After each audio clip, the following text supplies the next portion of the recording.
wabarakatuh. Pada kesempatan kali ini saya akan menjawab beberapa pertanyaan yang diajukan melalui Menti.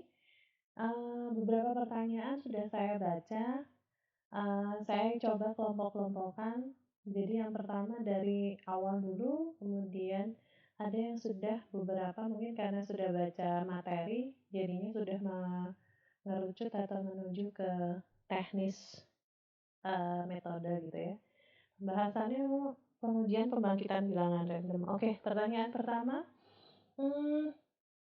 mau tanya Bu, yang untuk discrete dan continue itu perbedaannya di mana? Atau oke, mungkin ini saya jawab. Ini berkaitan dengan distribusi probabilitas gitu ya. Distribusi probabilitas. Jadi mungkin pertanyaannya akan saya balas atau saya jelaskan kemudian. Ini sementara jadi di luar fokus gitu ya.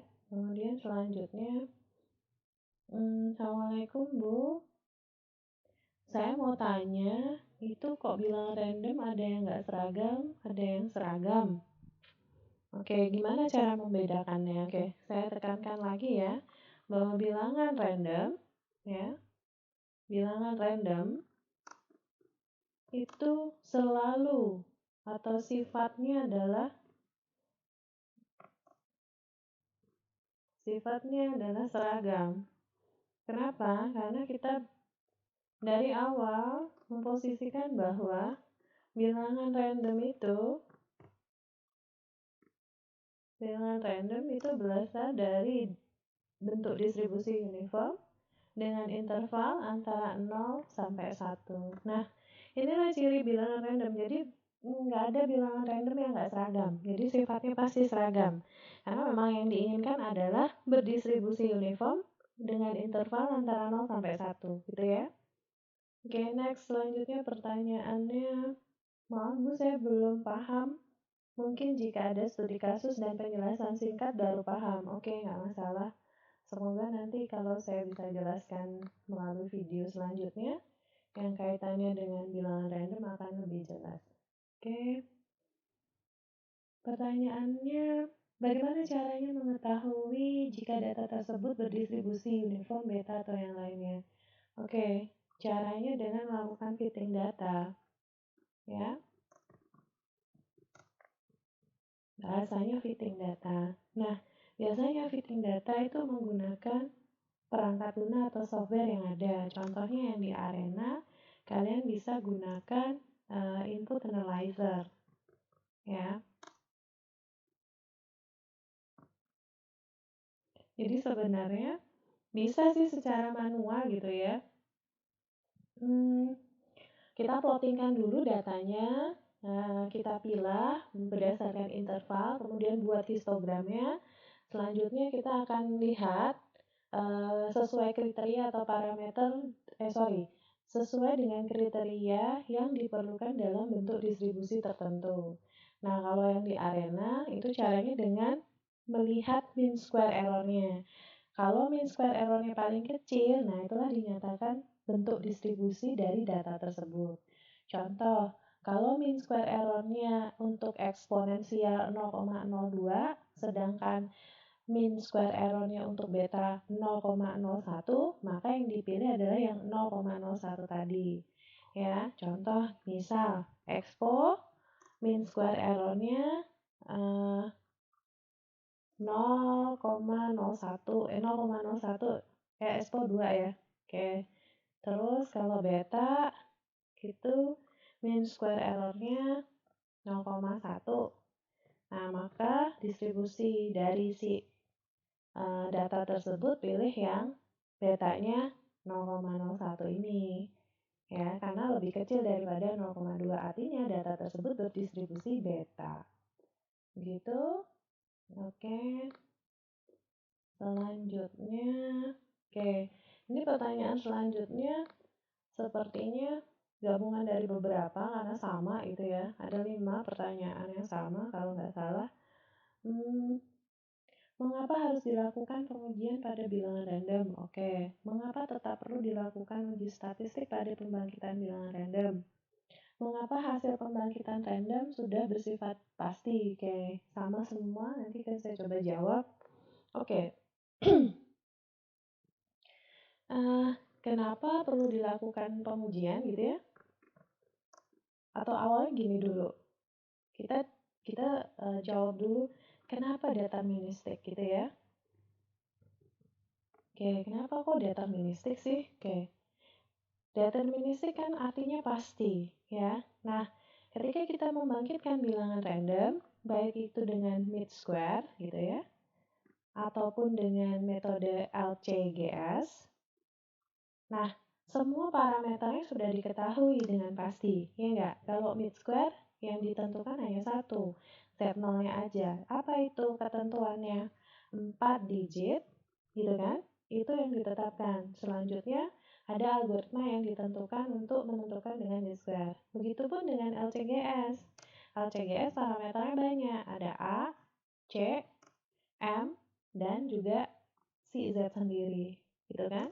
Nah, berbeda dengan yang mean square, kalau yang LCGS Z0-nya bebas, boleh berapa digit aja. Nggak harus 2 digit atau 4 digit, 5 digit terserah. Ini bebas, tidak ada aturan digit. Nah, karena sudah diketahui semua parameternya, maka kita sebut sebagai kepastian atau datanya sudah pasti. Bahasa lainnya ya deterministik. Sehingga apa?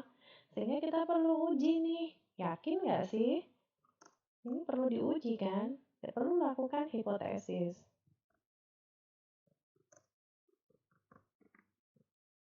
Ya kan? Hipotesisnya apa? Hipotesisnya adalah, hiponya adalah, apakah iya? Apakah data atau bilangan random yang sudah kita bangkitkan tadi, gitu ya, itu benar-benar berdistribusi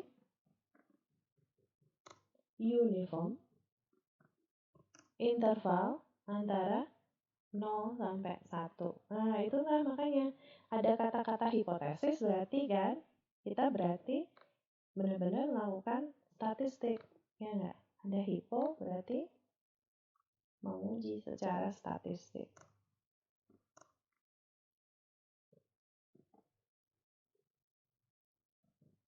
Oke, itu jawabannya.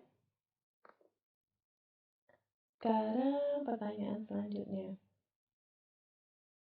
Pertanyaannya adalah, oke, bagaimana menentukan penggunaan empirical test berdasarkan jenisnya, Bu? Oke. Kalau yang ini tidak ada sifat, jadi pengujian empirical test yang ada 4 metode ya, itu tidak ada kriteria kesesuaian. Jadi semuanya boleh diuji dengan metode keempat metode tersebut. Ya.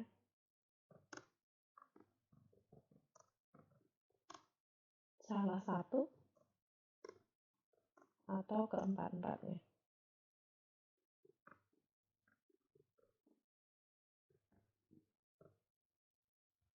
Oke. Next, selanjutnya kita lihat apa pertanyaannya.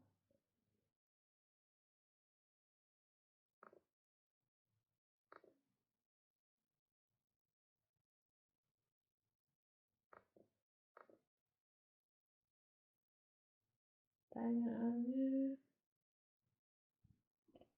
untuk tes satu dimensi, apakah bilangan random yang dihasilkan harus berdistribusi uniform? Harus.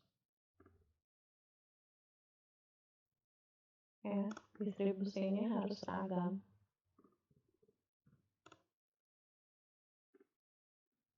Bahasanya adalah uniform. Oke. Setiap jenis empirical test digunakan ketika bagaimana? Oke, ini sama pertanyaannya dengan yang di atas. Ya, saya gabungin aja. Oke, next. Saya pindah dulu. Pengujian satu dimensi itu untuk melihat apakah bilangan tersebut berdistribusi uniform. Kalau ternyata setelah diuji tidak berdistribusi uniform, selanjutnya bilangan tersebut harus digimanain. Oke. Jika tidak berdistribusi uniform, ya, maka dilakukan pembangkitan bilangan random lagi dengan mengganti parameter-parameternya. Oke. Next, pertanyaannya adalah, saya mau tanya, itu kan kalau yang tes satu dimensi untuk menentukan bilangan random apakah berdistribusi uniform. Nah, kalau yang untuk dua dimensi apakah sama? Sama. Iya, sama. Digunakan untuk menguji apakah bentuk distribusinya uniform. Ya. Jadi pengujian bilangan random itu tadi yang disampaikan ada 4 metode gitu ya. Metodenya ada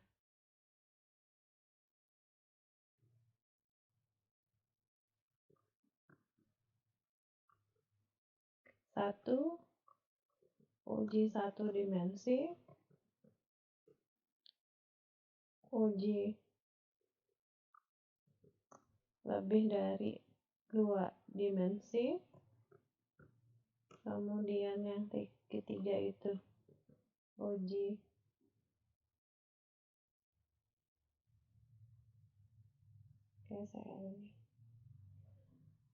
rantes, yang terakhir uji korelasi. Oke, gitu.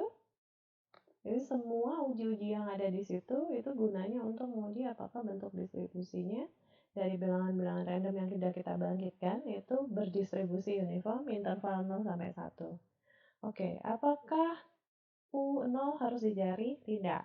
Ya. Kita mulai U0 itu tidak harus dicari.